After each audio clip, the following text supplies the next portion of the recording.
Okay, good evening, everybody. I'd like to welcome you to tonight's Town Board, Rhinebeck Town Board meeting. It's April 23rd, and everyone's standing for the pledge. I pledge allegiance to the flag of the United States of America and to the republic for which it stands, one nation, under God, indivisible, with liberty and justice for all.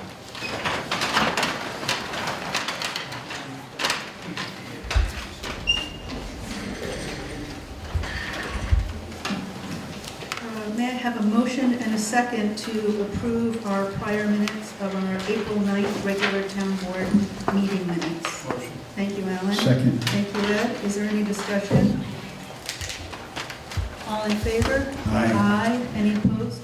So moved. We have a public hearing tonight on the proposed qualified abandonment of a certain portion of West Miller Road pursuant to Section 2052 of the highway law. So the public hearing is open, and if anybody would like to speak, we would love to hear from you.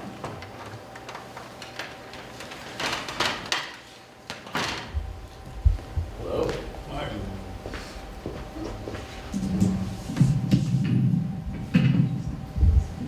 Hi, Steve Beer. I live on Route 9G, and this road, I guess, originates on what would be the corner of the lower part of my property. So my one concern, I mentioned this, is that being that it's unsafe, I want to see the access happen. That there's some tournament I know of that's like generations old, and I've seen 2 trucks there the whole time I've been living in this place, which is about a year and 4 months now. My one concern is that if you guys abandon this, and if somebody hurts themselves pulling out of what has been deemed to be an unsafe area, I'm just concerned for my own liability or that property does. So I suppose I'm looking to be reassured about that.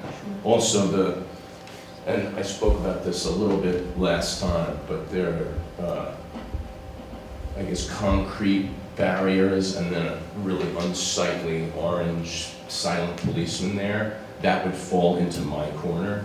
If it's like something I can do to beautify, can I remove those? Who do I have to talk to? How is that done? So we could address all of this evening. Okay. Like chopping up maybe some of that asphalt and putting it something like that. That's all I got. Thank you. Thank you, Mr. Beer. Does anybody else wish to be heard regarding the proposed qualified abandonment of a certain portion of West Miller Road? Warren, would you like to address Mr. Beer's questions and take us through what the process for this is? Let me bring the motion. I'm sorry, Should we close the public hearing or leave it open? yeah, let's close the vote. I'd like to make a motion to close the public hearing. All in favor? Aye. Aye. Any opposed? So moved. Of course, if anybody wants to speak, we'll still be discussing it. It's the public hearing. I'd like to, I don't see any resolution, We don't have a resolution. just a public Yeah, you hearing. do. I prepared, well, you have a, first of all, we have to do the environmental review, that'll take 2 minutes. Don't we have a resolution for this? We have it's called a certificate of abandonment of West Miller Road, which I prepared, and I sent on to you. You can pass them out if you don't, you shouldn't have them. I think we have to bring this to the floor in order to discuss it. It's not on our agenda, although our It's the only- public hearing is on our agenda. Would anybody like to make a motion bringing the certificate of qualified abandonment of West Miller Road, a town highway pursuant to highway law, section 2052, to the floor? We have a motion and a second. I'll make a motion. Thank you, Ed. Thank you. Second. Thank you, Alan. All in favor? Is there any discussion? Warren, are we still okay doing this even though it wasn't on our agenda, the public hearing? Yeah, the public hearing's on the agenda. Okay. I don't want Any further to tie this discussion? up tonight. Okay. Thanks. So, Let me just explain, the next thing we have to do is do the short form environmental assessment review. It's not a type 1 action, but it does require environmental review, and I prepared that, sent it on. You should have copies in the file, and basically we would just have to answer the following questions. And each one I've already filled out with the answer no, so if you disagree with me, just let me know. Will the proposed action create material conflict with an adopted land use plan or zoning regulations? I answered no. Will the proposed action result in a change in the use or intensity of the use of land? No. Will the proposed action impair the character or quality of the existing community? No. Will the proposed action have an impact on environmental characteristics that cause the establishment of a critical environmental area? No. Will the proposed action result in an adverse change in the existing level of traffic or affect existing infrastructure for mass transit, biking, or walkway? No.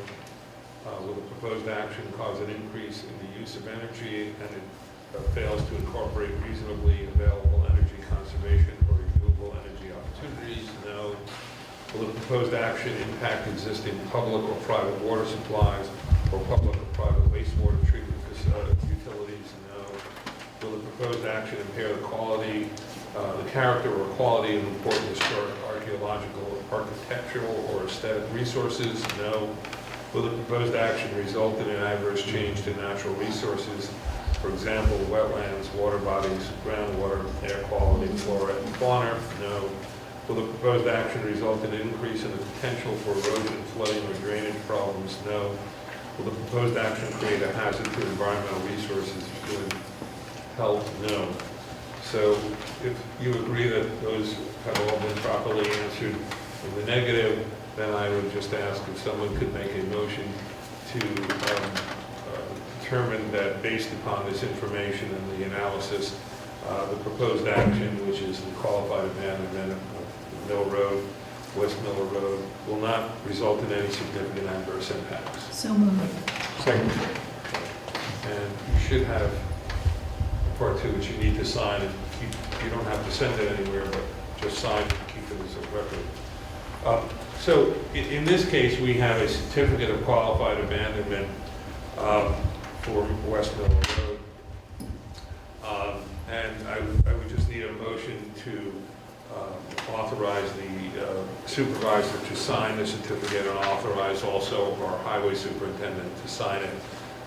Then it has to go to Robert Balkine, the Commissioner of the Department of Public Works. For your information, he's already given his consent to the abandonment of the road subject to our proceedings here. Again, it's a highway officially on our highway inventory, 0.3 miles long. We qualifiedly abandoned it because it has not become totally disused, but it has not for the last 2 years been usually traveled along the greater part thereof by more than 2 vehicles daily, in addition to pedestrians and persons on horseback. And the reason we opted for the qualified abandonment is once we do this, town does not have any responsibility to maintain that as a public highway, but the public still retains whatever rights it had prior to that time to pass over. And it's my understanding that public would like to utilize that for pedestrian traffic to the stream. Is this the only way to achieve that, Warren? Pardon? Is this the only way to achieve that in past Well, town board? the only meetings? other option would be a total abandonment, and then you wouldn't have that public right access. So this is the only way to achieve that and still satisfy the concerns of some property owners. So we neither have to plow it nor pave it We don't do anything. or maintain It's not it, our- but the public maintains the right to use it To cross over. ad infinitum. Right. Okay. There are certain rights of adjoining property owners. They have to put a fence there, but they have to keep it open for pedestrians. I won't get into that. I'm a little concerned about the safety of that. And we might want to consider talking to Barry and putting up a sign indicating that this is not a town highway and that the public perceives at their own risk. So that's something we should look into, because I walked it myself and it's pretty hairy. Yeah. It's pretty grown up. So I wouldn't want people to think that we're inviting them to use the road. So that's, I think, something we should look into, posting some sort of sign there. And I don't know what to do about where do we have the cement blocks? They're by the, They're by the right end, at right? basically at the entrance, at the 308 entrance to the Westmiller loop. There's nothing on the other end. The other end is used as a driveway by the homeowner. I don't know how we can beautify that, but Oh, we could make that look much better. You're looking- Get rid of the barricades and put up maybe a wooden guardrail type situation that's acceptable to DOT standards. I would feel comfortable if we explored that, but without then taking over ownership in terms of being a town highway. So let's do that quickly before this comes into effect, because it won't be coming to effect until the commissioner signs this. Okay. What about Mr. Beer's other questions about personal liability and ripping up the asphalt and planting grass? That's up to him. I'm not going to give him legal advice on that. I don't give legal advice to homeowners, but I think if you consult with your attorney, you'll find that you don't have personal liability if somebody is injured on that road just because you're an adjoining property owner. But again, don't take my word for it. And ripping up the asphalt and planting grass? I mean, what is our... We don't really care what they do with it after we've done it. That's great. If you want to pave it, that's fine. So we have no, we don't have to Nothing. plow it, pave it, Nothing. but it's still our right of way, the county right of way. Well, no, it's, yeah, I mean, theoretically, we have the same rights to pass over it that the public would have, but we have no responsibility to maintain. Okay. So, Does that satisfy your questions? and I certainly wouldn't want to undertake any maintenance of that, because that will start the highway by use. Yeah, we will not be maintaining the road, we will neither be plowing it nor resurfacing it. It won't be on our inventory list anymore. Is there a kind of gravel that would be permittable, like that I have up top, similar 3/8 screen gravel, that if I chop that up and put that in, it'd be really nice, it would transform the look down there. And Are be you nice. are you on the little house with, It's the red Coriat's old place, the right up against the road, okay. but this is down the hill, it's the lower point, it's what is this? So, As Warren said, we have no oversight of it, so I think if you wanted to do it, Warren's saying it would be fine. okay.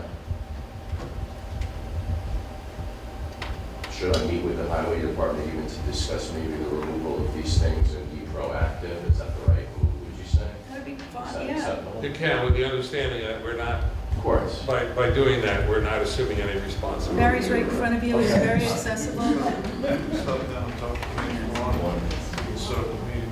Barry? All right. He's our highway superintendent, so. Mr. Beard, does that satisfy? I came here to listen and learn. so Okay, appreciate thanks for that. coming. So just need you can do an oral resolution authorizing our supervisor to sign a certificate of abandonment, and Barry sign it also. And if you wouldn't mind, the town clerk then sending it on a copy, sign 2 of them, and send a copy on to Mr. Valkine and ask him to sign it and send it back to us with a copy to me, and then we're all done. Okay, we have the open resolution, is there any further discussion?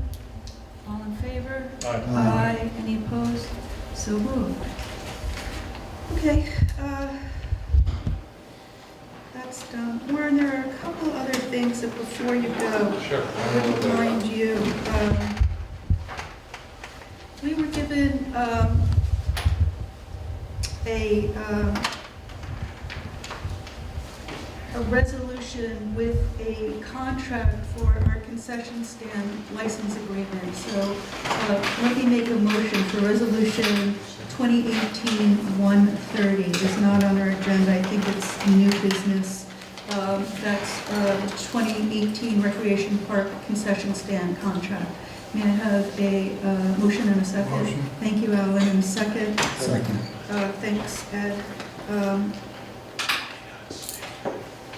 This was brought in this afternoon by the woman who the rec committee has approved to run it.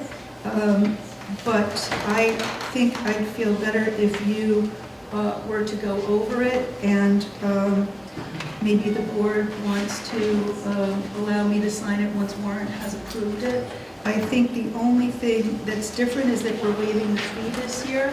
It was $800 last year for the season, and I think that's just about the goes way into the profit margin. So for a 7-week, I think this, if we look at this as more of a service for the people who are there than a revenue stream.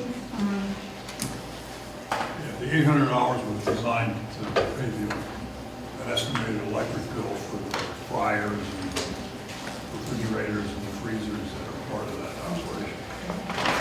Yeah, this is not a profit-making thing for the town. We No, need, it's a service for. But we want to make sure we have a liability insurance and whatever approval she needs from the Department of Health to operate. So, should we, how do we proceed? Can we just say that we'll vote on approving this pending Warren's approval, and I can sign it once Warren's satisfied? Yeah, I'll take a look at it and I'll let you know what other information we need. Any further discussion? All in favor? Aye. Aye. Any opposed? So moved. Is there anything else on here that Warren should stay for? I think we're good, Warren. Yeah, the only other thing, did you want to do the RFP resolutions? Second? I sent it in. Second. That was late, I sent it today. If you wanted to wait till next meeting, this Do we have, we don't have it. you don't have it? Okay, I did email it. You did, I saw. We don't, if we So don't why get don't we, it why on don't we go down Wednesday. there? So you should have, at some point, the resolution authorizing the supervisor to send out the RFP for a wireless communications facility to be located on our Civic Zone 2 property. And that's the RFP which I sent you. I didn't get any comments I did. changing it. I did that. You got that? I did, it looked like that, and Oh, the thumb up. I didn't see that. We can add that if you want. And then we can pass this next meeting and then solicit it. That's all I have. Did you need me to stay for anything else? Anybody? I don't think so. Okay. Thanks, Warren. We'll talk to you soon.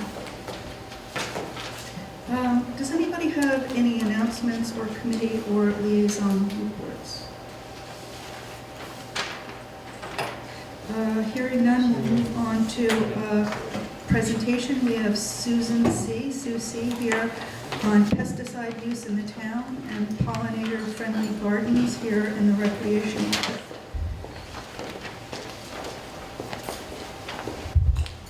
Good evening. Hi. How are you? I'm going to pass around these packets.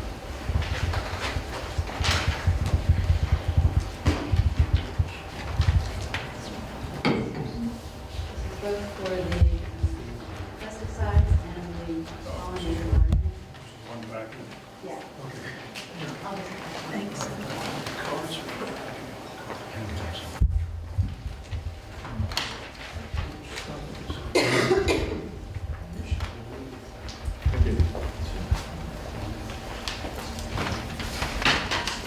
I'm just going to read the letter that I wrote regarding the pesticides, please. And then take it from there. Should I speak into the mic? Please speak into the mic and address the town board. Thank you. So I'll just preface this with, I met with Sue a couple of weeks ago to go over this and put her on the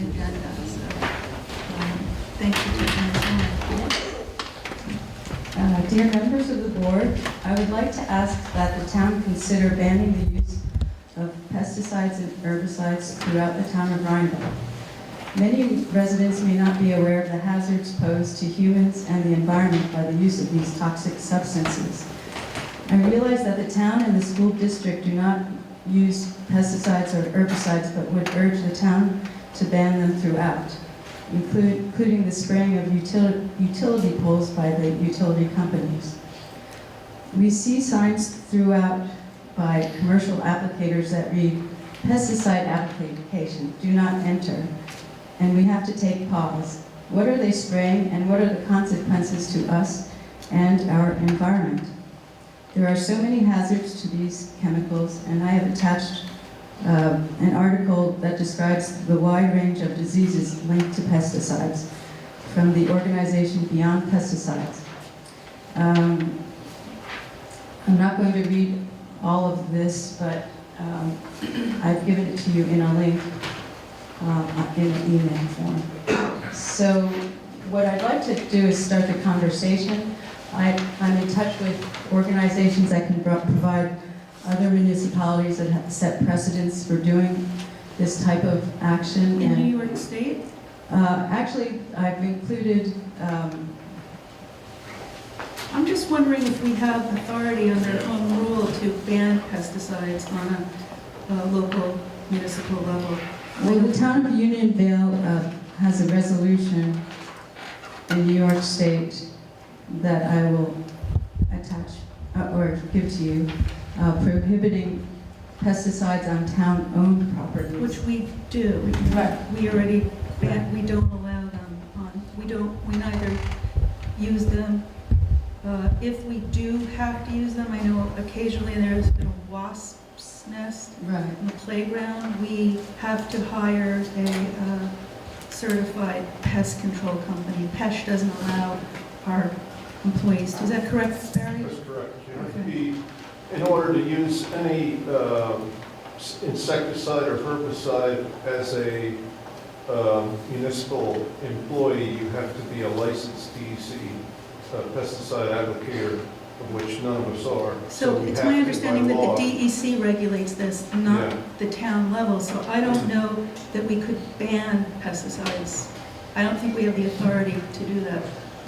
At the very least, I would hope the town could investigate ways to regulate the use of pesticides by requiring commercial applicators to register and to alert adjoining properties or any properties affected, to alert them that spraying will be going on so that they can take actions to avoid being in the area if they choose to. So, well, go on and then I'll tell you about the Okay. environmental committee. In terms of lawn care, is it really rational to apply these risky chemicals for aesthetic reasons, to rid the lawns of broadleaf weeds? It seems like a no-brainer. Why subject our citizens, our waterways, and drinking water source, and ultimately our planet's health to such risks when alternatives exist? I have connections with other like-minded people, including the Wells Manor Group, Neighbors for Neighbors, and Hudson Valley Swarm, a beekeeping organization that is very willing to give an educational presentation on this important topic.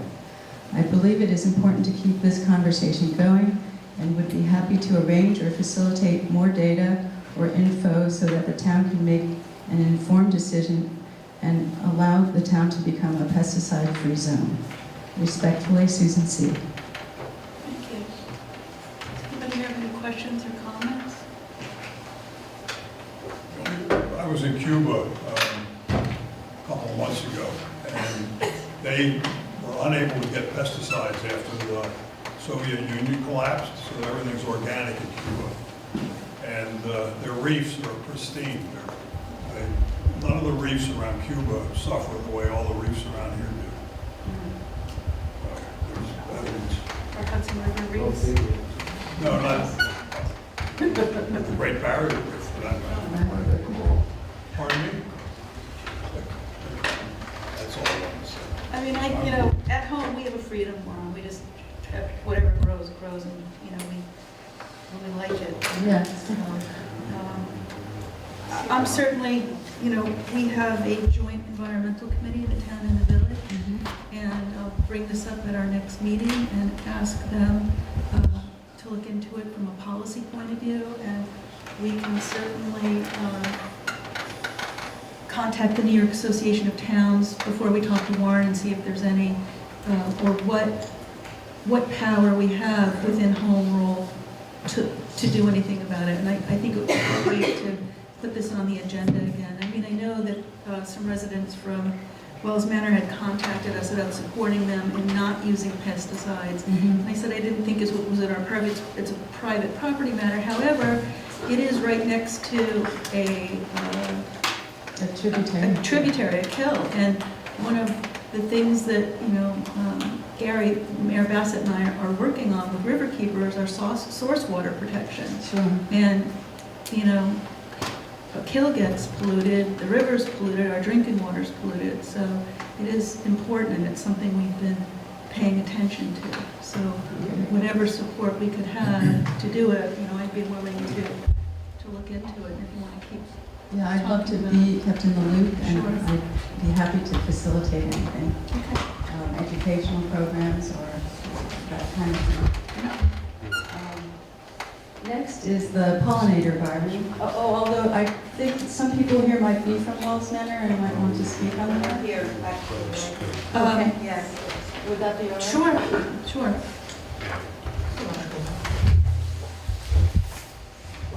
This is about pesticide use. Yeah, I guess my, Could you please come up? oh, sure.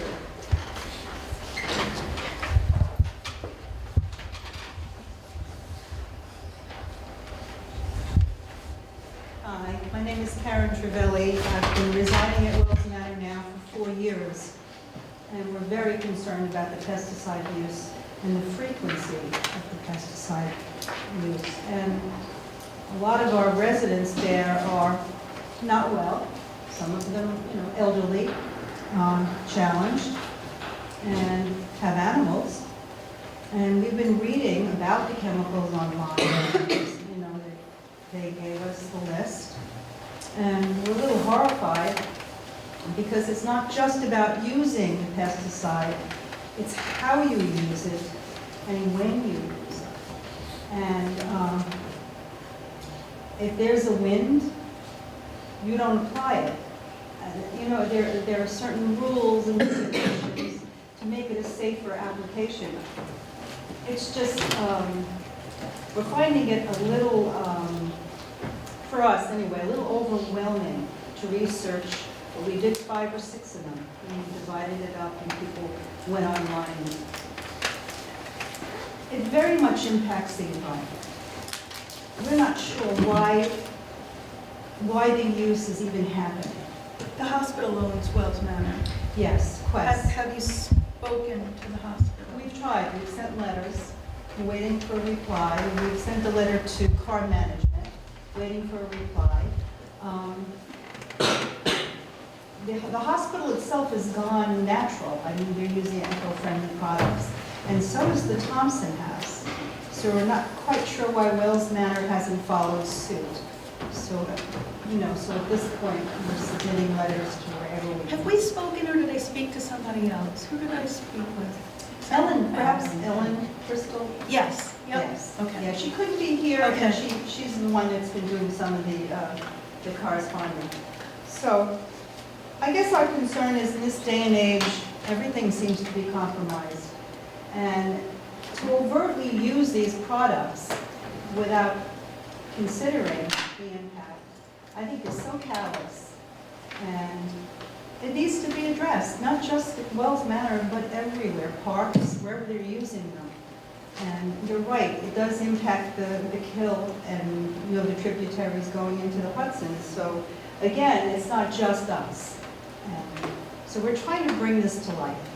And we're hoping the town we can join other groups that are equally concerned, as well as the town. It's not going to get any better. And products are available. It's not like these more natural products aren't available, they are. Maybe they're a little more expensive, so it's a budget issue, but maybe not. I mean, we just need to follow policy, so. anyway, Thank you for coming. Thanks for hearing me. Thank you. The real question for me is who has authority to do this? Is it the town, the county, or the state? Well, even whether or not we, if we don't have authority, we can certainly, be a voice. Recommend. Yeah, and we don't use it on our town properties. And, you're right, the more you talk about it and the more people become aware, quicker things will change. But as I said, I will look into what kind of authority under home rule we have, and we can certainly bring it up at our joint environmental committee meeting, and see if the board wants to, pursue a letter to the hospital, in support of not doing this for water safety and people safety and pet safety. I just wanted to add that while the Rhinebeck School District does not spray, they offer a form to be notified in case there is spraying. So as a template for something that you might pursue in the future with policy. Thank you.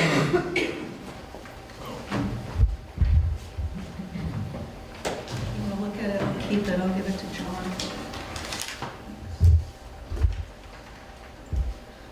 The next thing I wanted to review that Elizabeth and I talked about earlier was a pollinator garden at the community garden entrance. There's a new walkway that the Boy Scouts worked on based on a design that I came up with. And there's a section, as you can see in this plan, which is on the hillside next to the walkway, that we wanted to put a pollinator garden for a variety of reasons, educational, beauty, function for the garden. And I had a local landscape designer, Joanne Engel, provide a rough estimate for the work so that we could see if we could get any funds for it.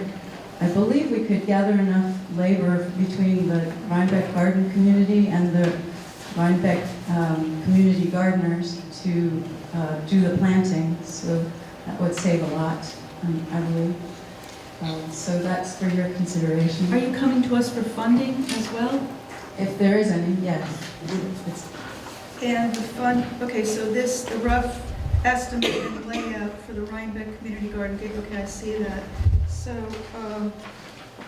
looks like it's $3,750 total. Is that for, That's for the plant materials. and the labor would be donated? Yes, that's what I'm saying. When would this have to be done, Sue? Isn't it getting late to plant? Well, it could be a phased project. It doesn't have to be done, I'm just starting the process, so it could be next year, Okay. Yeah, it's just hard to, something we could consider during budget time, or Sure. write a grant for. Okay. And did anyone want to speak about that? And I think there's a community member that would like to speak about the community garden. Well, we're trying to get the community garden. Come on up, Connie.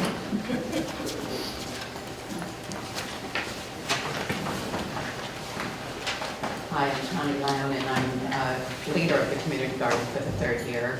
And I'd like to see the word community put back into our community garden, or added to it. So, it's always been a community garden. It's got limited membership based on size. And a lot of people come into the garden. Children come in. I met a couple from Australia last year that, I thought maybe they were English, and then I asked and they were from Australia. So people see the garden, they see the sign. I don't know how they know about it, or they've heard about it in the village. So it's kind of intended. The kids love to watch the vegetables grow, etc. And so having a pollinator garden to, again, help planet Earth and help Rhinebeck and educate people, because it's a serious problem in the world and in America that bees are dying, and we need to be aware that we need to plant certain things to encourage the growth of plant things that will grow that encourage bird life, butterfly life, etc., attract them. And I think that's really it. But we're all for it, and we'll volunteer to plant. So Great. Well, Connie, thank you for coming, and thanks for all your work at the beautiful community garden. I just want to thank you for listening and for being here. Well, thanks, and thanks for all this work, Sue. So I think it would be great. Let's see if we can figure out how to fund it. Thank you. Sure, thanks. I know that a lot of people are here for probably the King Heights, Rhinecliff discussion items, so if you guys don't have an objections, you can go out of order. Kings Heights, Rhinecliff discussion. I think, Sue, you asked me to put this on too. It's been a long winter. I still feel like it's just coming out of it, hibernation. Just so you know, I have been in touch with Sue Serino's office in the past about this. And go ahead and talk about it and we can discuss what, I don't know, you've been in touch with the state, but there seems to be a disconnect with how it's actually used and what it's Yeah. licensed for. Yeah, it was very hard to find out what it's actually licensed as. I'll just read you my letter, if that's okay? Sure. I'm here tonight because I believe that the assisted living facility named Kings Height Adult Home at 12 Loftus Road in Rhinecliff should not be allowed to continue to operate in its current state. I believe that its residents are severely neglected and that this facility is a hazard to the residents of the facility as well as to the hamlet residents and our first responders. This facility is registered as an adult home, and as such, I believe it is in violation of several New York State laws. In Volume B1, Title 18, Subchapter D, Adult Care Facilities, Part 487, I have found several requirements for adult homes that do not appear to have been met by this facility. Under the general provisions, the operator of an adult home shall provide and promotes the social, physical, and mental well-being of its residents. Also, in the admissions standards, they are required to, they cannot accept or retain any person who is in need of continual medical or nursing care or supervision as provided by facilities licensed pursuant to Article 28 of the Public Health Law, suffers from serious and persistent mental disability sufficient to warrant placement in a residential facility licensed pursuant to Article 19, 23, 29, or 31 of the Mental Hygiene Law, requires health or mental health services which are not available or cannot be provided safely and effectively by local service agencies or providers. 4, most importantly, causes or is likely to cause danger to himself or others.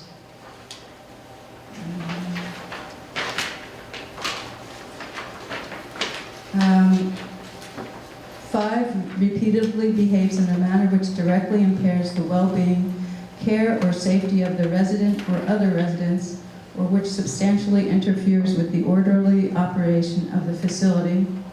6, has a medical condition which is unstable and which requires continual skilled observation. 7, refuses or is unable to comply with a prescribed treatment program.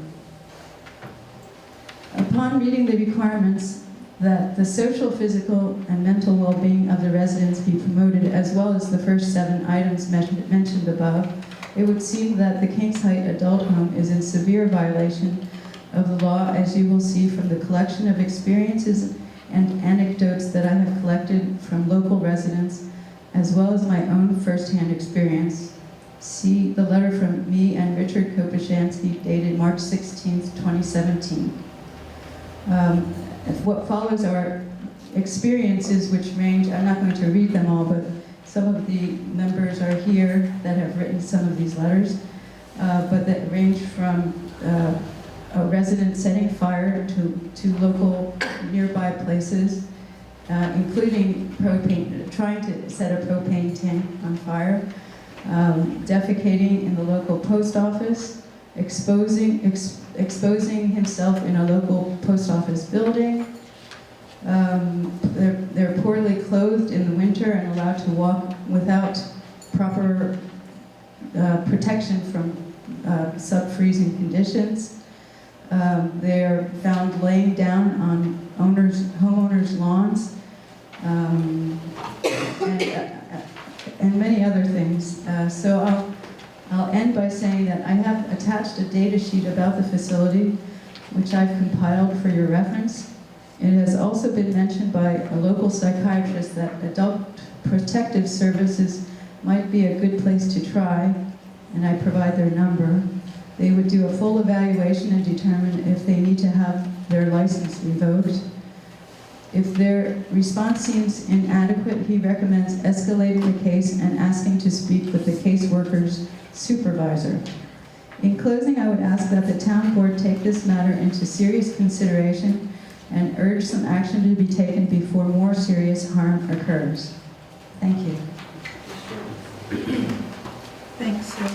So we're certainly aware of this, and as I said, we have spoken to Senator Serino's chief of staff about this.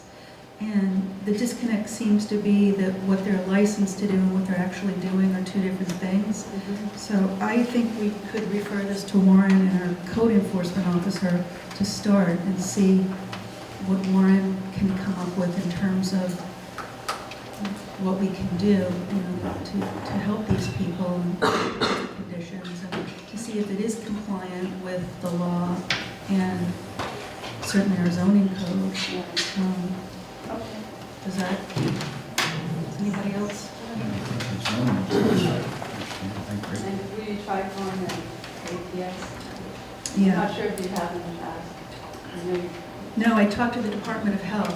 Yeah, I did too. Yeah. Not So- very helpful. So we'll refer to Warren and our ZEO, and I will call the Adult Protective Services. Thank you. The number for adult, It's in there. yeah, it's just this, okay. And I'll call Senator Serino's office again. It doesn't look like it looks like state. Did anybody else have questions? I see some, please come up.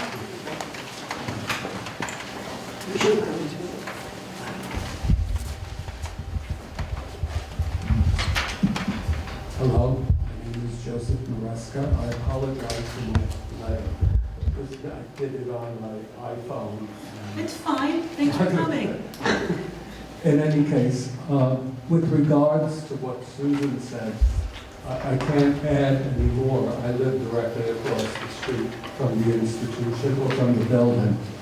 And there is no supervision. It's gone from lack of supervision to none whatsoever in the 15 or 12 years that I've lived there. And I know most of those men, and sometimes women, a lot of them. I've even been inside. It's very dreary and very sad. But what I'm here to tell you, it's not, about 2.5 years ago, there was a fire in the barn. And I spoke to Michael Tremble, and I spoke to the gentleman. I remember. You remember all of that. Excuse me. The town finally forced Dante, I don't know what his last name is, to tear down the building because it was dangerous and it was an eyesore on top of everything else. I spoke to Michael recently and told him, well, the winter's gone, but there's this horrible hole there filled with garbage. And he said the town should be made aware that you have already something standing to force Dante or the owner of the building to make it look good again. I mean, it's almost. Would we as bad as refer the this barn. to our zoning enforcement officer, John Fentner, zoning administrator slash enforcer? He will be able to write a citation for this. So good, I could see Michael and smile in the morning. And anything that Sue has said is not even getting close to what I've witnessed. It's sad for these men and women. It really is. We have wanderers and we have people who lie in the street in the middle of winter, fellows that are walking into town. I don't know how they even got there. I've stopped and picked them up often. Just because you can't let somebody walk when it's 20 or 30 degrees out. I don't know where they're walking to, and they don't even know it either. There's no supervision, and that's what they need, or it should be ended. And that's all I have to say. Thank you. Thank you.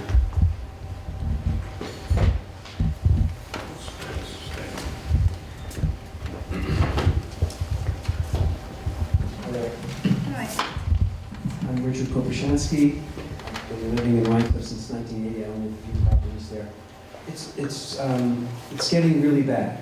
And I know we've gotten bits and pieces of it, and we have a lot of quotes from a lot of the... I didn't write a letter, except for that original one that Sue and I wrote last year. And I hope more people speak, and even if we say the same thing, it is really, really, really getting dangerous. Someone is going to get hurt. There's this one fellow, laying in somebody's yard isn't bad. When he lays along the edge of the street in the leaves, and you come over that hill after the train station, and you don't see him, it's very, very dangerous. He's out all the time. Have you called the police or? Yes. Yes. And what did the police say? What happened? I almost ran over this fellow Me too. 3 times. Because It's getting bad. when you go up the hill at Loftus, there's that curve, and he's like, his legs are in the street. And I almost hit him, and the 3rd time I called the police, and the trooper on the phone said, oh, they're the people from that institution. They know all about it. We could get a police report. It's very, Really, we need to do something. it's very, very It's getting sad. before somebody gets hurt. It's very Whether it's one of sad. them or...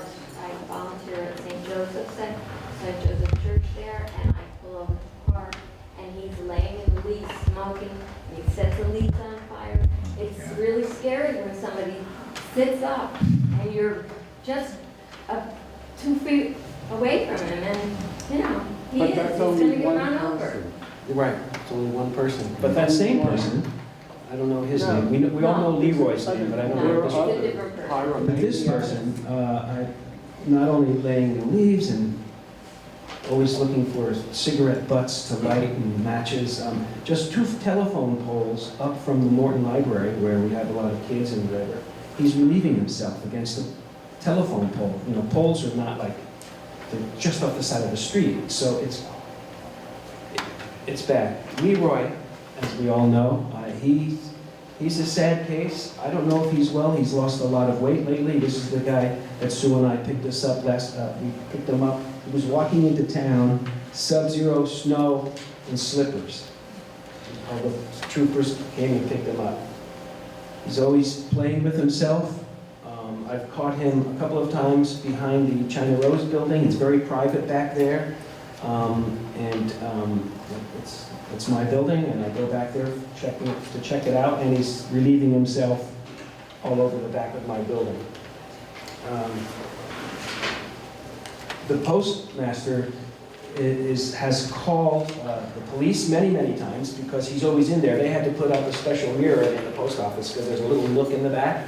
So he scared a lot of people going in because we're open 24/7, so someone can go there at 9 o'clock at night or 4 o'clock in the morning to go pick up their mail because the boxes are you can get to them. And we have a little nook back there, and he could be there. But now we have a mirror that you could see in that little nook. It's not fun. It's just not fun. And the postmaster has called the owner many times to say that we have a problem here and you have to do something. The owner finally said, don't call me anymore. He doesn't want to know about it. He does not want to know about it. We are not a bunch of NIMBYs. We're not saying this place shouldn't exist. It's fine. The problem is there's a big gap between who stays there. You have people like Leroy and this Leaf guy relieving themselves all over our hamlet, our historic hamlet. And then you have somebody like Joe. This guy Joe has a driver's license. He works at Tops. He gets the carts that's left out in the parking lot. He can relate to you. He chats. He's a runner. That's a big gap, you know. And there's somebody else there with a driver's license as well, who's a little kind of in between. But we have to do something. We just can't say, okay, we're going to look into it. We just have to stay on it. It's a very important thing before somebody gets hurt. Thank you.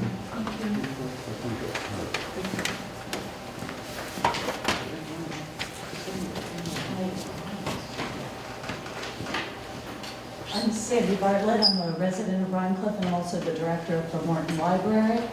So I'm one of the few places where people can come, you know, public place. I'm happy to have, you know, Leroy is one of my most... You know, I think we should maybe not use the Okay, public. sorry. I mean, I know everybody... Oh, no, I was just going to say he's one of my best patrons. But what I was going to say is I've had to call the residents a number of times in case if somebody is having heart palpitations or something, and there isn't anyone who answers the phone who is in a position of authority. And I also, after the fire a few years ago, had 3 residents come down that next day, you know, as patrons who were fearful for their lives. Right. And I think it was 2 days later, the person who had been taken away, who had set the fire, was brought back, and they were terrified that something would happen to them, that they would not wake up the next morning or something like that. So I'm just speaking as somebody who sees their fear, who sees they're not dressed for the weather, who comes in on a Monday when we're not open to find somebody on the porch not dressed for the weather, and they're not going to be able to come in because I'm not open. So it's just, they are neglected, and they are also fearful. I just had a new person who lives there who was talking about not getting, you know, we pay a lot of money and nobody takes care of us. So that's all I would like to say. We hear you. It sounds sad. It needs some help, and what we can start with is referring it to our town attorney, our zoning enforcement officer, and speak to our special prosecutor. You know, that's where we'll start. I have spoken to Senator Serino's office and was basically told that the way that they're licensed, there doesn't need to be anybody there. So it seems to me that they're accepting people to live there who shouldn't be living there. But I don't know what we can do, so we're going to look into it. I mean, I hear you. I hear you and I understand the concern, and I'm concerned. You know, I travel on that road, I see these people. I don't want anyone to be living like that or to be, you know, in danger. So other than, you know, referring it to Warren, our zoning enforcement officer, I will call Adult Protective Services and I'll speak to our special prosecutor. You know, and I'll stay in touch with whoever. I think Sue brought this up, so I can stay in touch with you. If you ever get a group going, we can get an email group going. I'll keep you all up to date, and that's where we'll start. Does that sound good? Thank you. Great. Well, thank you for coming out. And Sue, if you could maybe get an email group together, that would be helpful. Sure. All right, everybody. Thank you.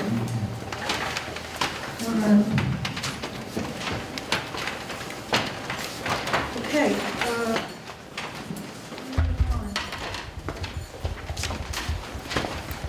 Good night, everybody. Thanks for coming. I think we have, oh, yeah, well, yeah. I'm located around the villages in the area, and some trees, some trees. Is this a, Well, my question is, since this is the last board meeting before our projected production, do I have to make a presentation here Or should I work through the police department? I have this would be a new business item, and we have an agenda, and you're not on the agenda, so we can hear you under new business. Was that tonight or? Sure. Oh, I'm sorry, I thought it was in there. No, we had a public discussion about Kings Heights and Rhine Cliff. There were a lot of residents here. I took them out of order. Now I'm going back to my agenda. Sorry. That's okay. Not ending. I have a little bit more work to do tonight. I know we have the mayor here, and we have our highway superintendent here. So I'm still going to go out of order if that's okay with everybody. I'd like to, I think while Gary's here, we can talk about our contract with Lily Pad, item 13, and I think our emergency preparedness committee. Gary, was there anything else, or was the two? Those would be good, right? Okay. Item 13, resolution 2018-127, contract, it should say, with Lily Pad, EV, electric vehicle for installation of our electric vehicle charging station. I'll make a motion. May I have a second? Second. Thanks, Chauncey. I have been, actually, I haven't been, our town resident, Chris Quimby, has been working diligently on getting the grant for this, which we did receive, and working with the village and Star Library and our highway department to site these chargers, and we have found a site in our municipal lot by the library, and we're going ahead with it, and this will just allow us to award the contract to LilyPad, which is on our state bid, so we don't have to bid it out competitively. Is there any further discussion on this? Any questions? All in favor? Aye. Any opposed? So moved. Great. We're getting closer, Gary. We've got one with 2 chargers going in, and you have 2 or 3 with 4 to 6. So we'll be all electric vehicle charged up here soon. Thank you for helping us with this. I'm also going to bring up item number 5, resolution 2018-119, creating our emergency preparedness committee. May I have a second? Second. Thank you, Alan. Gary and I, the mayor and I, have been working together on our emergency preparedness, and we have both, the town and village has appointed town resident Frank, I'm blanking, I know. Intervallo, thank you, is also on our rec committee, as our head of emergency preparedness, and Frank is going through and getting everything up to date and working with the county, and the first thing that he asked us to do was to create an emergency preparedness committee of 15 members that will really convene if there is an emergency under his and mine and Gary and the highway department and the county supervision in case of emergency. So is there any further discussion? The 15 members that we're recommending, it's basically what's been in our plan all along. It's representatives from each of the 3 fire departments, from the hospital, the county sheriff, state police, the village and town, someone from the school, and then some residents. Is there any further discussion? All in favor? Aye. Aye. Any opposed? So moved. So this is another thing that the town and village are working on together, and it does make it easier when I have the mayor to work with, and we have the village board, and one person doing all the work for both the municipalities. So thanks, everybody.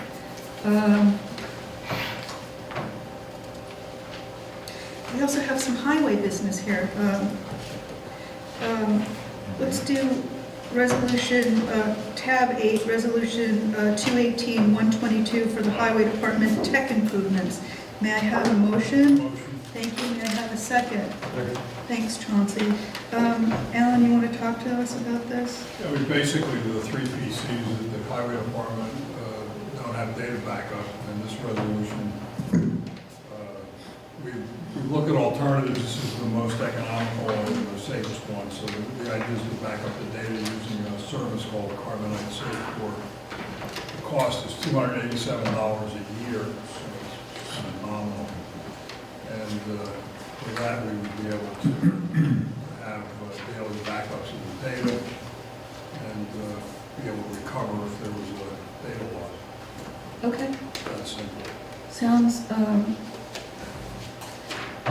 pretty pragmatic. Yeah, there's a setup cost. It'll take probably $200 or $300 of work to get it all set up. And Okay. after that, it's Well, I'll talk to Barry, we'll look at the budget, and I'll talk to Shelley, and we'll figure out where the money's coming from. Is there any further discussion? All in favor? Aye. Any opposed? So moved. Barry, you have another piece of business for us? You want to- Yes, okay.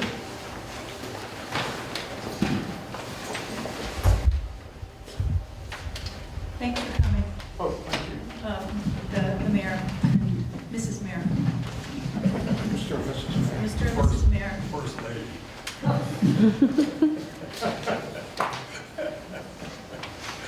So, I guess everyone knows me, I'm the highway superintendent, Barry Sherrod. I've been in, this is my second term. And we recently had an event, or I guess a series of events down at the highway garage that brought us to the realization that our fire protection, and by fire protection I mainly mean remote monitoring and fire detection, is not up to what we would consider to be current New York State standards. We had an event happen in January during that cold snap where we had some boiler issues in the garage. And it was during the weekend when no one was in. The highway department garage is usually only manned 40 to 45 hours a week. And the guys came in Monday morning, the garage was full of smoke, the internal alarm system was going off, and no one was alerted to the problem. There's no external signaling, there's no external monitoring down there. So it becomes a bit of a critical issue. If there is actually a fire down there, the alarm will go off, but will anybody know it's going off? So to that end, I did a little bit of research with some reputable companies that do remote monitoring, Rest Assured, Safeco, and Vector Security. And I had a site visit from each one of those three contractors, come down, take a look at what we have, tell us how it compares to what we should have for a facility of that size and scope, and I got some pricing. So I guess what I'd like to ask the board about tonight is how we should go about proceeding with this issue, whether we should request, go out with an RFP to get more bids, more formal bids in on the process. I actually have three prices tonight from each of the three companies. That includes remote monitoring, annual service, and any kind of maintenance that needs to be done on the system. And those prices range anywhere from about $3,800 to install a system up to as high as $9,950 to install a system. So there's quite a disparity there. Part of the disparity is whether or not there's a requirement for the maintenance or for the installation to be done on a certain level. In other words, some companies will do like a wireless system. That's a pretty simple system. The system I like best is a wired system, and it's actually the cheapest of the three. So I think we need to seriously look into that and see what we need to do and where we need to go with that, because not only is the highway building at risk, we have all the equipment in there, which is well over $1 million worth of equipment. And on top of that, the fuel pumps, which supply fuel for the fire departments, the school system, in the village, so in the village police department. So there is quite a bit at risk if we did have a catastrophic fire or event down there. It seems like a no-brainer. So, Are you guys amenable to, I'm in. Barry, why don't we look at where we can get the money from, which system you Okay. want, and we'll get it on the next agenda. You got three bids, Bert? I have 3 prices right now, and I can give you the copies if you guys want to take a look at them and see Yeah, what if you you give them think. to us, and then we can speak during the week, and we'll get it on the next agenda. Okay. Where do the monitors be buried? In the fire department? No, actually, these companies, it's a 24/7. Company can. Yeah, Thanks, John. it's a private company, My cell phone, right? It's just- so it's pretty good system. All of them are good systems. Thank you. Is Okay. there a landline at the highway garage, or is it all voice over? No, there's a landline, and they're actually required, these alert systems are required to have a cellular backup and a landline. They have to have two independent backups with a battery system too. So there's a lot of reliability and redundancy in the systems. After the installation, I assume there'd be an annual cost to keep it up and keep it. There's a monthly monitoring fee that goes along with that, and that's somewhere in the neighborhood of $40 a month. It's not that, it's a nominal fee. Thanks, Barry, so Thanks. we'll, Alan, you and I will work on it, we'll get it forward. Yeah, we So I can, think the board's all in favor of it, Okay. so. The other thing is, I saw an email today for your 284. When does that have to be approved by? I don't know if there is an actual deadline for that. It has to be approved before we expend Okay, funds. so just get it, if you could get it to the clerks, please. It didn't make it on, because Okay. you didn't copy them. And my one question is on wine coop. Are we going to work with the village to do all of that?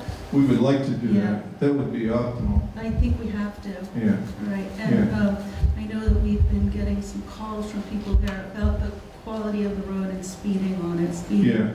Yeah. But will you talk to the mayor about that? Or I think trustee Lewitt is the I will. liaison, and, because it's kind of crazy to pave half a road. Yeah, we wanted to bring that up with the village this week and Thank you. see what their feeling is on All right. that. We'd like to do the whole thing, Okay, obviously. It's a much nicer job. Thanks. Do you have anything else for us tonight? No. Thanks for coming. Thank you. Okay. Long meeting Well, tonight. there is one thing that relates, which is the PCA isn't maintaining his PCs. PCA is the IT company that maintains the servers and Cyrus. all the stuff here. It's $7.50 per PC per month. And I was going to talk to you about it, but I assume that's something you'd like to have. They'll keep the security up to date on the PCs, Definitely. upgrade put fixes in and so on and so forth. Yeah, we usually have to call them if we're having an issue, if the thing won't boot up. We don't have the expertise down there to deal with software. Yeah, it does.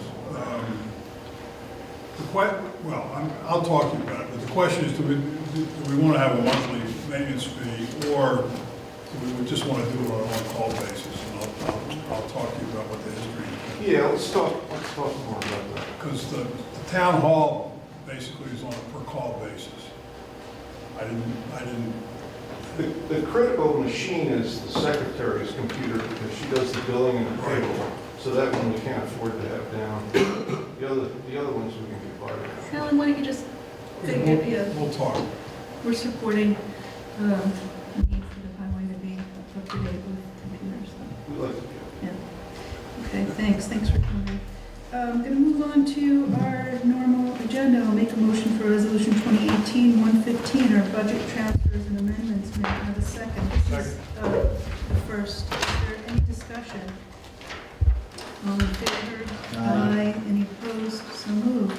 I will make a motion for Resolution 2018-116 for preliminary accounts payable abstracts, vouchers 445 through 496, 40 checks totaling $31,000 and $31,091.25. May I have a second? Second. Thank you, Ed. Is there any discussion? All in favor? Aye. Any opposed? So moved. I will make a motion for Resolution 2018-117, our capital projects abstract. It's one check for $51,129. May I have a second? Is there any discussion? This is for All in favor? Aye. Aye. Any opposed? So moved. Resolution 2018-118, Cemetery Save the Grave Program. May I have a motion? I'll make a motion. Thank you, Ed. Thank you, Alan. Save the grave. Is there any discussion? I have a question. There is in the resolution 1 and 2 references to funding monies, donations, and the like.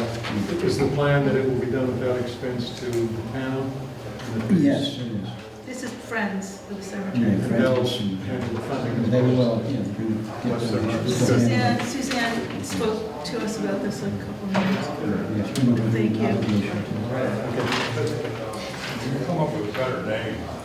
Save the Grave is pretty good. Any further discussion? It's really replacing some, we have a beautiful historic graveyard and a dedicated, really dedicated committee and a fantastic chair, Suzanne. Any further discussion? All in favor? Aye. Any opposed? So moved. Skipping to item 6, Resolution 2018-120, contract with the Chazen Company for the landfill reporting and sampling. I will make a motion. May I have a second? Second. This is our pro forma every year contract that we have in Chazen to monitor all the water testing. Yeah, water, Yeah. gaseous emissions. And state laws change, so it's costing us less money. We can do some things every other year. I assume we're comfortable that the fee reduction is consistent with the work reduction? Yes. Okay. Any further discussion? All in favor? Aye. Any opposed? So moved. Resolution 2018-121, improvement of the land, infrastructure, and town hall basement. May I have a motion? Motion. Thank you, Alan. May I have a second? Second. Thank you, Chauncey. Sorry, Ed. That's right. Alan, is this going to fix connectability? Wireless. Yes, it should. It will make it more manageable, more reliable, and higher performance. When we have Tyler downstairs Right. doing our reassessment, will they have okay. It should. That's important, that's what's better. Okay.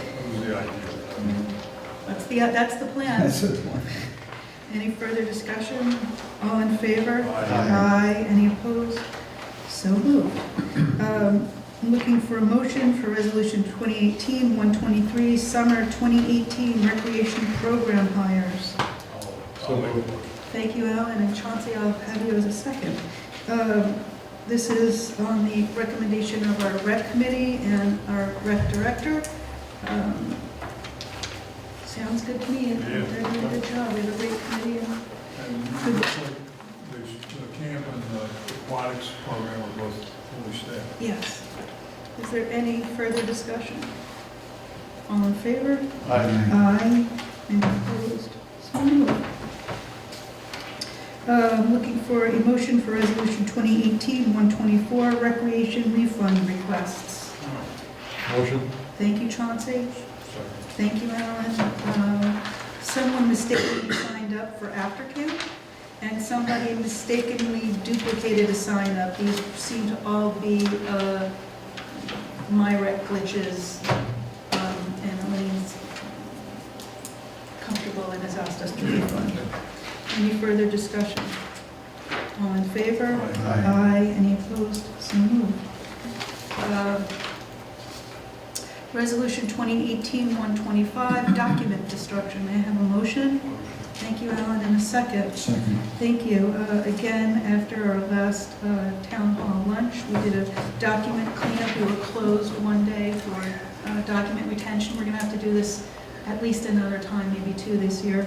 And this is giving our records management officers, our clerk and deputy clerk, permission to destroy stubs, check stubs, some vouchers and abstracts from the 1990s to the early noughts, and some purchase orders from the 90s to the early noughts. Any further discussion? All in favor? Aye. Any opposed? So moved. Call the shredding truck. Resolution 2018-126, creating temporary workspace, hiring short-term, part-time staff, and purchasing computer equipment for building department data entry project necessary for the upcoming reassessment and amnesty. May I have a motion? Motion. Thank you, Alan, and a second? Second. Thanks, Chauncey. So we had applied for a grant to allow us to scan in 30, 40 years of building department permits in order to make not only the amnesty period, but, you know, to populate our municity program. And it'll just make the workflow down easier, and we can get rid of a lot of more documents. We need to do this in order to proceed with our reassessment and any amnesty or people paying for permits for work they may not have done. The resolution says $14 an hour. I'd like to amend the resolution to say up to $14 an hour. This will be a temporary part-time job. We're looking at hiring some high schoolers. So if we could amend it to up to $14 an hour, and then we'll see who we hire. And we would be buying 2 laptops. They're about $325, $50 each. They'll then go to the building department and the zoning department for any other overflow work. We'll get everything scanned and entered into municity, and we should be in good shape. Is there any further discussion? I just have a question. When are we going to figure out the terms for the amnesty? That's a whole other thing. Yes, hopefully soon. Jumping the gun. Brennan's been incapacitated, and you know, we can get Tyler involved in it too. We've sketched out the terms. We'll have to pass a resolution for a different fee structure, and we'll have a start date and a close date, and see what happens. All in favor? Aye. Aye. Any opposed? So moved. Do we have any other new business? We have some We got a discussion. resolution. Well, there's a bid for the 14, 15. Okay, oh, calm down, everybody. 14, 15. Oh, 14, okay, 15. okay. No 15. Yeah, we can't leave this out.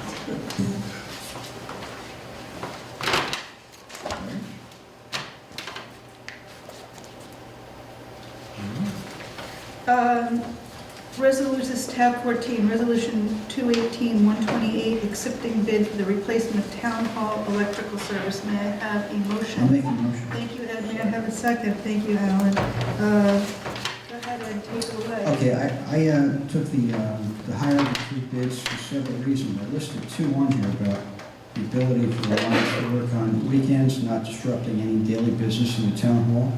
Also, he's very familiar with everything downstairs right now. But he also added a few other things that he didn't have in the resolution. He wrote the entire process for what is needed to update and replace everything down there. And he transposed this into an RFP. So everything we got as an RFP from the Wallace Associates was really all the work that the Lions did. And it seemed to me that he conferred as well with Central Hudson, he conferred with Morris, and they agreed with him that all that it needs to be replaced, so he did all that too. So I feel that we're under obligation. It's a little bit more money, but he did all the groundwork and did 80% of the work down there already, so I would like him completed. And do they indicate they're working weekends? They're going to do it all on weekends? Or? There's only a couple more weekends and we're done. Yeah. Oh, I see. We're all finished. Okay. And also would like to move forward with the AC. I spoke to him and he can start and install it without hooking up. He already bid that out, Yep, correct? it's all done, so all you just got to call him. Any further discussion? All in favor? Aye. Aye. Any opposed? So moved. Thanks, Ed. Resolution 2018-129, request for proposal to install and prepare necessary electrical infrastructure at Star Library for the installation of our EV charging station. May I have a motion? I'll make a motion. Thank you, Ed. May I have a second? Thank you, Alan. And I want to thank our deputy clerk for pulling this together. It's basically pulling together an RFP so that we can get going. Any further discussion? All in favor? Aye. Any opposed? So moved. Couple of discussion items, and then we come some new business. We wanted to, at the recommendation of the Recreation Director and the Recreation Committee, we would like to look at offering to directors, camp directors, aquatic directors, or, sorry? Special. At our summer camp, anyone in a director position who has kids, as part of their compensation, free camp for their kids. And that, I'm fine with it. That's reasonable. Is that okay with you guys? John, do we need to do a resolution for this at our next meeting? I think we do. So we can just let Elaine know that we're all in agreement that this would be a good thing, and it should be for director positions only who have children. We can pass that at our next meeting. We have some new business here. I know there's someone in the audience who wanted to speak with us about a location. Sir? Yeah. Hi. Now's your time. We are doing a couple. What is your name? My name is Stephen Harris. Hi. I'm the location manager in the Hudson Valley. We're doing a couple of those Hallmark Christmas movies that we do, a couple of every year. Is this with the German production company? No, this time it's USA. Okay. I know those guys, they're very nice, but this time it's us. And so what I wanted to know is, I noticed this was the last town hall meeting before our production, which will be starting the week of the 7th of May. And Are you looking to shoot on any roads or in any public right-of-ways? This is all on private property? it's mostly in that cobbled mall and inside of stores. However, we will have people walking on the streets. So this is the village, this is a town meeting, and you're looking to shoot in the village? So I sat here all the time? Yes, With the mayor right. with the mayor right behind you. It's not yours. So To whom should I be addressing? you should speak to the village clerk and the village mayor across the street. Okay. Are there any other locations you're looking to shoot in at? I think it's all in the village, it's all right along Main Street. That's all the village. I wish we could help you, but It's been very informative. friendly municipality right across the street. Thanks for coming. Thank you very much. We're sorry. Sorry. Yeah. Hope you're on the clock, yeah. I just saw that the meeting was, and I thought, oh, MG, you know? Yeah. Thank you. Villages, towns.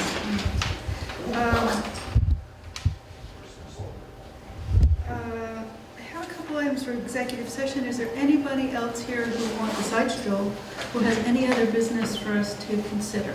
Yeah, Alan does. No, let's go, Alan. I think a meeting or two ago, I mentioned the fact that we needed to have the electric hooked up to the lights in the park. There's a new panel that's part of. Are you talking about the new things? The new lights? Yeah. I mean, by, on the road? The road lights that were installed Yeah. last year.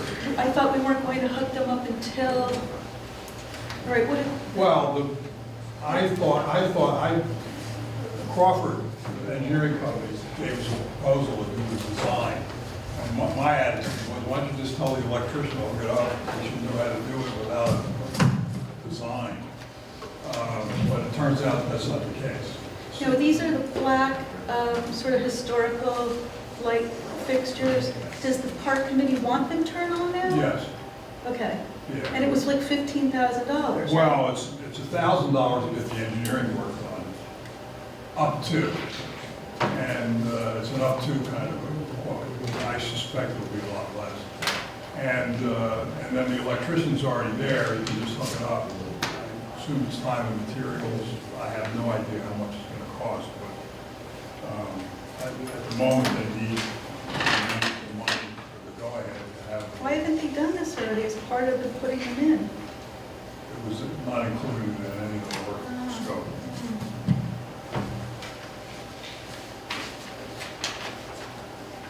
Do we want to bite the bullet or not? I think we ought to know what it costs. Well, I mean, you're not going to know what it's gonna cost until they do the engineering. Oh, I think we should, I favor doing yours. Yeah, well, that's all, that's Oh, all. yeah, This that's is fine. This is just authorization to spend up to $1 grand. Yeah, I mean, I don't know if I'm in favor of having lights on against an empty field, you know, for light pollution if there's I nothing assume we going can on. turn it off. Well, let's figure that out. Thanks, But Bill. it also lights, it lights the roadway. Yeah. Okay, so I'll support getting an up to $1,000 electrical, I mean, So engineering. I'll write a resolution that basically authorizes this. You want to bring a resolution? Do it at our next meeting, that'll make John happy. Next meeting. Why don't we do it now? Yeah, we can do it. So we have the quote, and the resolution will authorize Supervisor to the sign the quote. supervisor to sign the quote up to $1,000 for the engineering of the lighting, of the connection of the lighting system in the park to the power panel. Is that a You're motion? motioning this? I'm making a motion. I'll second. Okay. Thank you, Ed. Any further discussion? All in favor? Aye. Aye. Yes. Any opposed? No fool around. Tell them not to do it. Done. Anybody else? You? We have respond. It's nice you've stayed for the whole meeting, thank you. We're learning a lot here. So were we. So I've been pushing, battling for neighbor notification for pesticide application for about 15 years, so whatever Karen and Nancy Do are. we have any authority to regulate pesticides on the local level? I'm not sure if you do. Unfortunately, 17 years ago, All right, well, we'll look into, I mean, go ahead. yeah, what happened is for many years, the environmentalists were pushing for a state law, and finally in 2000, they punted, and the compromise was this opt-in, where 70% of people in New York State live in counties that have 48 hours notice. But maybe if we get a home rule request passed, nothing but the political will. Anyway, you want to take one of those and pass it down? Sure. So I'm going to do a little show and tell first. You guys, I'm sure, have seen this out in the hallway. This is from a decade ago, the Blueprint for Economic Development. Michael Schuman is a nationally known local economy expert. I have a bunch of his books, here's one here. He's actually going to be doing a webinar with me on May 14th. And anybody who's interested in helping to promote new economy stuff in Northern Dutchess or Dutchess County, just please give me a call, 464-2245, 876-2488. He's still pushing what he was pushing 10 years ago, this locally owned import substitution, try to make sure that we're not spending so much money on things that can be made or produced by companies that, you know, are owned locally as opposed to out of the area. So there's that. I wanted to, again, we're having our 23rd Repair Cafe. Jewelry's being fixed by Barbara Eichen. That's this Saturday from noon to 4 in this room. Valerie Leger, licensed massage therapist, healing bad backs. The last time that Chris Ham is going to be here, a former student of mine, with his homemade 3D machine, 3D printer, excuse me, working on computers, electronics. Vince Murray, welding up things for free. Tim O'Noon, Ken Douglas, Larry Gallagher, fixing lamps, vacuum cleaners, appliances, furniture, and the core guys are with me, Kathleen Everett, Sarah Morton, Amy Smith doing the sewing and the needlework. So that's this Saturday, noon to 4 in this room. RepairCafeHV.org is the website for that. So yeah, Layla and I were in Portland in December, and we saw a sign similar to this at Voodoo Donut and all over Portland in different stores. It wasn't actually look like this. It was white letters on a green background. It was kind of ugly, but the messaging was beautiful. It said that we welcome all races and ethnicities, all religions, all countries of origin, all gender identities, all sexual orientations, all abilities and disabilities, all spoken languages, all ages, everyone. We stand here with you. You are safe here. So I blasted out to my email list 4 months ago, and a graphic designer, Kate Vikstrom, on her own decided to make this.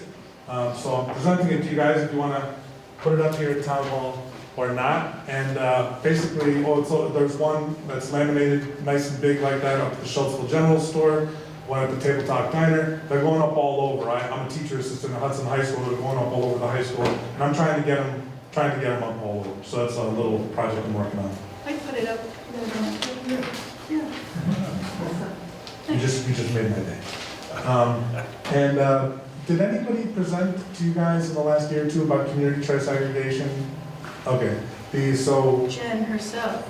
Jen Metzger? Yeah. It's interesting because I don't know if there's a falling out or whatever, but there's a guy named Jeff Domansky who, like me, went to a lot of those Citizens for Local Power forums, and jewelcommunity.com, renewablehighlands.com, they're actually doing something that's pretty exciting with 4 municipalities. And it's illegal for an elected official to promote necessarily a certain entity. So there's the Municipal Electricity and Gas Alliance, there's Good Energy, there's Jeff Domansky and renewablehighlands.com, jewelcommunity.com. But in Westchester, they've been doing this for 2 years, they've saved $6 million for tons of customers there. So it's like, I've been pushing the community choice aggregation for a while. It's grown by leaps and bounds in other parts of the county, and just asking maybe to be considered in Northern Dutchess. And you guys kind of have a leadership position role, so I'm just asking you to consider it. Tomorrow, folks from the Sierra Club and Joanna Fowler, who has worked on me with the Dutchess County Progressive Action Alliance, we're doing an update forum on the Cricket Valley issue. That's tomorrow at Clinton Town Hall at 6 p.m. The big thing, and I want to thank Danielle from Panda, in this room, there's going to be a guy named Peter Volkman, Saturday, May 5th at 3 p.m. He is the police chief of Chatham, and up in Columbia County, they have pulled off miracles. They have not just people from Columbia County going to Chatham who are drug addicts, folks with drug problems, getting treatment instead of getting arrested and incarcerated. They have people from Red Hook and Northern Dutchess County and all over the Hudson Valley who are having real problems getting treatment, and they're going to freaking Chatham. Yeah, they're having great success. Literally about 200, I know for a fact, as of a month ago, 170 different nonviolent drug addicts they've dealt with. And Columbia County has no outpatient or inpatient facility. They drive everybody to Benny, the Benedictine Hospital in Kingston. Every single nonviolent drug addict they've come into contact with up in Chatham, they get treatment for. And they're staying clean, and they're saving lives. This guy, Peter Volkman, he tells everybody, I'm a recovering alcoholic. And what happened is, Ichabod Crane High School, I guess, there were 3 or 4 young people who died right after high school, and he was just like, that's it. That I can't, we're gotta do something different. So if you look on Facebook, it's called Chatham, I think it's called Chatham Cares for You, the number 4, the letter U. And because it's not just the cops, it's not just the police station, it's the whole community. They make sure that every single, folks who's having problems with drugs gets treatment. And I'm just telling you, we're dealing with insanity here in Dutchess County because the Poughkeepsie Journal just reported a couple weeks ago, it went from 65 to 67. They buried it on page 2, but the number of drug overdose deaths in Dutchess County went up from 2015 to 2016. That's the most recent numbers. So please, and I've already been in conversation with Sergeant Pete Dunn about this. He said he's going to be here or send somebody. I'm really hoping, and for a couple of years now, I've had basically everybody in my caucus in the county legislature 100% agrees.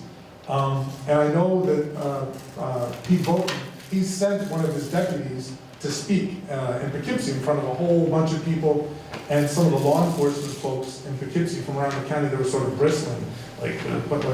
Even Mark Molinaro, and I don't agree with Mark and everything, even the county executive said over 3 years ago, we're not going to do this. We're not going to arrest and jail nonviolent drug addicts. But it's still happening. There's literally, every time, and the jail stopped giving me this information, but there's 30, 40, 50, 60 nonviolent drug addicts every time. So please join me. It's not every day I get a police chief to come out and be a speaker. That's Saturday, May 5th, 3 o'clock, here in this room. Just one other little show and tell. I'm working with the Star Library here in Rhinebeck on the 23rd of May, which is a Wednesday at 5:30. Launch a little book club. This guy, Joanne Hari, his last book was about the war on drugs. It's being made into a film. This book is genius. The war on drugs is ridiculous. Why are so many people suffering from depression and anxiety?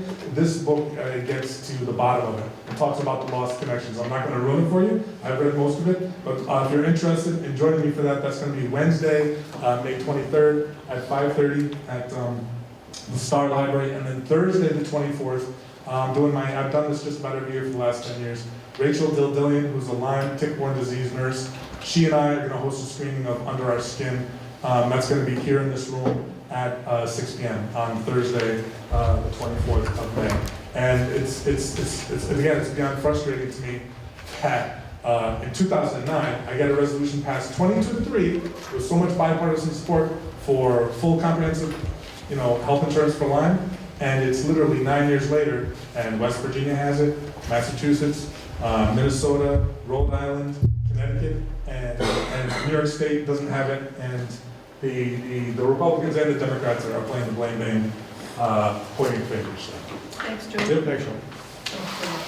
I have a couple other discussion items, but I know we have a lot of students here. Does anybody want me to sign their form?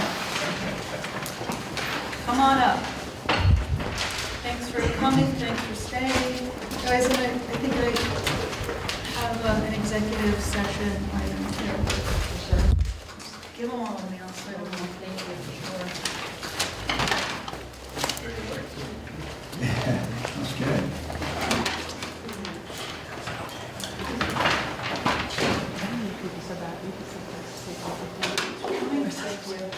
It's a personal project. So,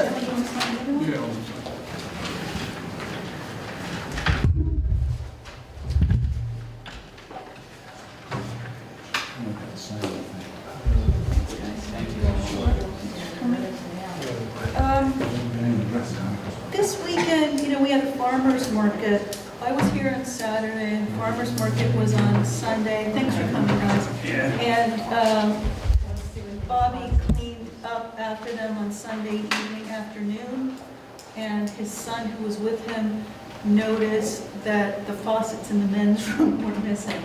So the gooseneck faucets. So farmer's market, they were here Friday, they were here Saturday. The farmer's market didn't do an official sweep, but I was told that many people went to the bathroom and nobody said anything. Having said that, some of our own employees here went to the bathroom and really didn't notice that they were gone this morning. I told them I'd talk to you. Do we want them to pay for it? They're saying it's not necessarily their fault, but How much are we talking about? I don't know, it's labor and materials. It's just, No, but there's other issues too, well, we like the farmer's market. It's not the best space in the world for them, but they have nowhere else to go. What about fairgrounds? All right, well, that's not what we're talking about now, and if you want to take that up and look into it, you're welcome to. I'm talking about the faucets and what do we want to do. I don't think so. Anybody could have cleaned off the street. I don't see how we can, without, until approved, I don't see how we can. Okay, fine. Charge Everybody agree? them for it. Okay, there you go. And Ed, you It good could with that? be, it could Yeah. be. I had to do one a couple of years ago at home, it was $650 for the labor and the faucet. So we'd be looking at $1,500 here, I suppose, but I don't think we have a choice. Bobby ordered it, what we need. Any chance there's insurance coverage? We haven't done after all, so. Oh, yeah, of course we have. We do have keys out. We could change all the locks. That would be costly. Okay. The other thing is we've had an issue lately where the zoning board of appeals and the planning board, when they're not taped by Panda, that the tapings of the meetings are not getting posted. And I've talked to Danielle, I've talked to Fred. I think if you tape a meeting, you must upload it to Panda or YouTube or wherever it is that we're uploading it. If you can't upload it, you shouldn't be taping it. I think we pay someone, I'm asking for your support here in saying that when we pay somebody to tape a meeting, also included is they must post it. I see. They can't hand it off to Panda and say, I've gotten paid $100 to tape the meeting now, you upload me. I think it's hugely important that our meetings be available to the public. So if you're okay with that, I'm gonna come down a little hard and say that the board wants you, if you're paid to tape it, to upload it. If you can't do half of it, you can't do the job. All right? I'd like to make a motion to go into executive session to discuss two employees and issues specific to their jobs. Is that okay? We're going to go into executive session. Thanks. Okay, good evening. Thanks, everybody, for tuning into our meeting. We'll see you in a couple of weeks. Good night.